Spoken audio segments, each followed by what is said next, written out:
Assalamualaikum warahmatullahi wabarakatuh. Selamat siang, salam sejahtera untuk kita semua. Salam rayu, salam untuk saudara semua yang ada di dalam maupun di luar negeri. Semoga sehat selalu. Untuk yang baru menjalani sakit, mudah-mudahan cepat sembuh. Dan yang beraktivitas, bekerja, mendapat apa yang diharapkan serta berkah. Amin. Setiap pergerakan kecil saja selalu menjadi sorotan media-media luar negeri.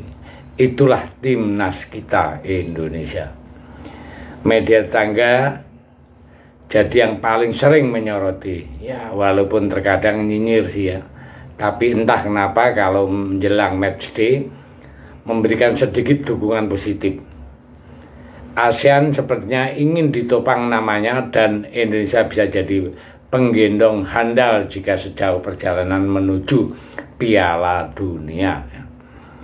Yang lebih menarik ya, sorotan ini juga tidak hanya kawasan ASEAN, tapi dari negara di belahan Eropa. Juga enggak kalah santer menyedot perhatian publik sepak bola tanah air. Dan satu hal lagi yang tengah viral datang dari mega bintang milik Real Madrid, yaitu Mbappe. Dia notis sepak bola tanah air. Lalu apa yang disebut Mbappe dan apa penyebabnya kita selalu jadi sorotan? Ya, mari kita kupas ya. Jadi pernah gak sih kalian semua, kita semua ngebayangin bahwa Indonesia ya, yang dulu selalu jadi bulan-bulanan di ASEAN, sekarang bisa melangkah sejauh ini. Jujur saja dulu kita sampai muak sendiri ya melihat atau menonton performa tim yang itu saja. Kasusnya berbulet-bulet, banyak markup, banyak korupsi. Nah, yang dulu juga lawan Thailand, apalagi Vietnam sudah kayak kutukan tahunan, dan yang akan dari itu semua ya, kita sudah merasakan sekarang ada perkembangan yang luar biasa. Akal dari semua itu ya jelas berawal dari federasi yang amburadul, keputusan ngawur, pembinaan minim dan struktur yang lebih mirip panggung sinetron ketimbang organisasi profesional. Namun segalanya mulai berubah di era baru sekarang. Kita saksikan bersama ini. Meskipun secara ranking FIFA Indonesia masih tim dengan posisi paling rendah dari seluruh peserta babak ketiga kualifikasi Piala Dunia tahun 2026. Aneh tapi nyata, itu tak sedikit pun bikin gentar ya untuk Garuda. Bahkan ketika nasib berubah menempatkan Indonesia di grup neraka bersama Jepang, Australia, Arab, Cina, dan Bahrain, skeptis pun bermunculan. Banyak yang bilang ini bukan tempatnya Indonesia, apalagi melihat sejarah kelam dari dua tetangga ASEAN kita, Thailand dan Vietnam, yang hancur lebur berantakan di ronde ini pada edisi sebelumnya. Mereka datang dengan harapan pulang dengan kenyataan pahit, karena sebagai lumbung gol dari grup tersebut. Tentu saja saat ini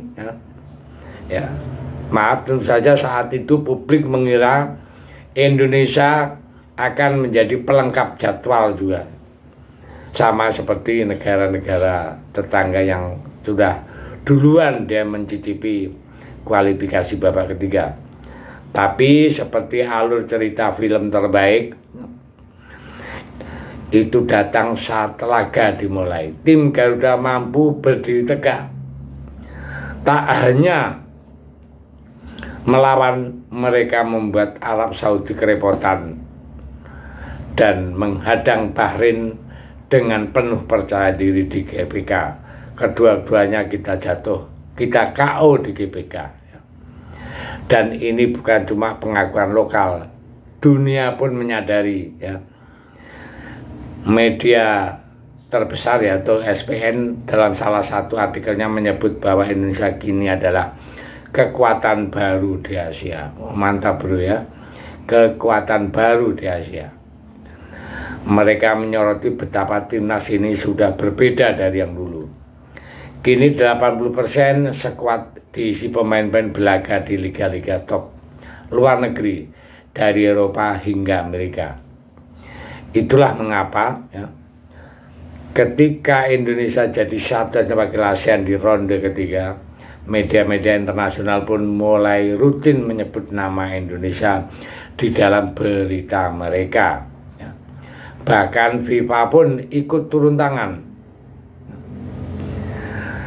Instagram resmi mereka mulai sering memposting soal timnas Garuda, dan ini bukan sekedar simbol, ini adalah pengakuan terbuka. Dan yang sedang menghujani media-media Eropa sekarang adalah salah satu langkah paling berani dari PSSI ya, saat menunjuk Simon Tahamata sebagai kepala scouting tim nasional, atau bahasa lugasnya adalah tim pencari bakat ya, Simon Tahamata. Nah, dalam hal ini media-media di Belanda terkejut.